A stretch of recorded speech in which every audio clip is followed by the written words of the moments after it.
திருச்சிற்றம்பலம். திருநாவுக்கரசாமி அருளிய தேவாரம் 4ஆம் திருமுறை.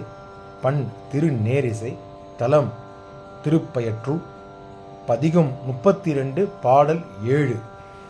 ஆவியாய் ஆவியுமாய் அருக்கமாய் பெருக்கமுமாகி, ஆவியாய் ஆவியுமாகி அருக்கமாய் பெருக்கமும் ஆகி, பாவியர் பாவம் தீர்க்கும் பரமனாய் பரமனாகி, பாவியர் பாவம் தீர்க்கும் பரமனாய் பிரமனாகி, காவியம் கண்ணன் கண்ணல் ஆதிக்கடல் வண்ணம் ஆகி நின்ற, காவியம் கண்ணல் ஆதிக்கடல் வண்ணம் ஆகி நின்ற தேவியாய் பாகம் வைத்தார் திருப்பயற்றுனாரே.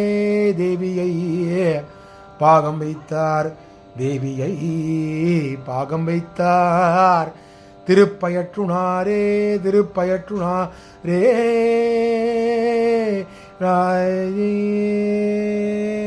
சும்பளம். இந்த 7ஆம் பாடல் விளக்கத்தை பார்த்து விடலாம். இந்த 7ஆம் பாடலில் வேள்வியினால் எழுகின்ற புகையாகவும் அந்த வேள்வியில் அழிக்கப்படும் ஆவியாகவும் நுண்ணியாகவும் மிகவும் பெரியவனாக அனைத்து இடங்களிலும் பரவி இருக்கக்கூடியவர் சிவபெருமான்.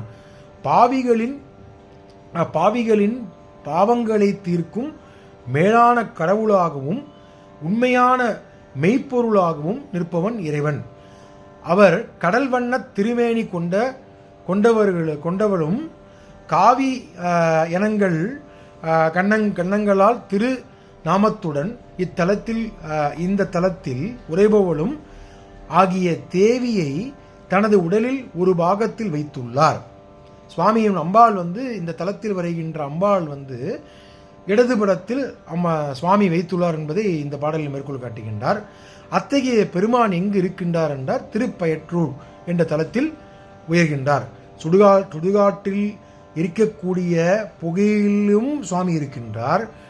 வேள்வி, நாம் செய்யும் வேள்வி, அந்தணர்கள் செய்யக்கூடிய வேள்வி, கோவில்களிலும் இல்லத்திலும் செய்யக்கூடிய வேள்வியில் பெரிய தீயினால் உருவாகப்படும் புகையினிலும் பெரிய உருவமாகவும் திகழ்கின்றார் என்று சொல்லி அருமையாக இந்த பாடலை முடிக்கின்றார் அப்பர் சாமி. திருச்சிற்றம்பலம்.